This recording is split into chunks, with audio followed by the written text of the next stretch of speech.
ہر انسان کی بنیادی ضرورتوں میں سے ایک ہے۔ یہ ہر انسان کا بنیادی حق بھی ہے جسے کوئی چھین نہیں سکتا۔ اگر دیکھا جائے تو انسان اور حیوان میں جو فرق ہے وہ تعلیم ہی کی بدولت ہے۔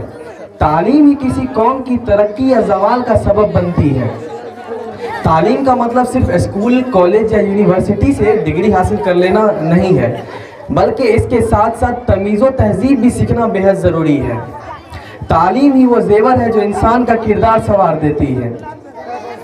اگر دیکھا جائے تو اس دنیا میں جو کچھ بھی ہے وہ جتنا بھی بانٹو گھٹ جاتی ہے، لیکن تعلیم ہی ایک ایسی واحد دولت ہے جو چاہے جتنا بھی بانٹو کبھی گھٹتی نہیں بلکہ اور بڑھ جاتی ہے۔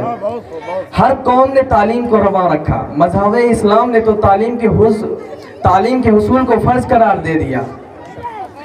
آج کے اس پرآشو و تیز ترین دور میں تعلیم کی ضرورت و اہمیت بہت بڑھ گئی ہے۔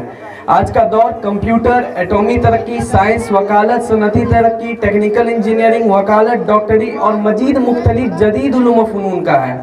یہ سب دور جدید کا لازمی تقاضا تو ہے ہی، مگر اس کے ساتھ ساتھ انسان کو انسانیت سے دوستی کے لیے دینی و اخلاقی تعلیم بھی بہت ضروری ہے۔ اسی تعلیم کی وجہ سے دنیا میں عبادت، خدا پرستی، ایثار، خدمت خلق، وفاداری، ہمدردی و اخوت جیسے جذبات بیدار ہوتے ہیں۔ تعلیم ہی کسی قوم کی ترقی کا کارن بنتی ہے۔ تعلیم کی اہمیت سے نظر پھیرنا ممکن نہیں۔ قدیم زمانے سے لے کر دور حاضر تک ہر متمدن و مہذب معاشرہ علم کی اہمیت سے واقف ہے۔ فطرت بشری سے مطابقت کی بنیاد پر اسلام نے بھی علم حاصل کرنے کی اولین تاکید اور حوصلہ افزائی کی ہے۔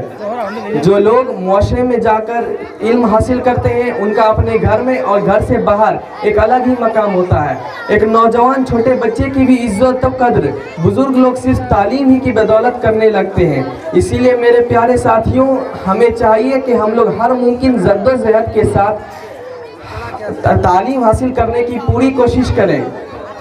میں اسی سے ملتا جلتا ایک شعر پیش کرنا چاہوں گا کہ منزل سے آگے بڑھ کر منزل تلاش کر، منزل سے آگے بڑھ کر منزل تلاش کر، مل جائے اگر دریا تو سمندر تلاش کر۔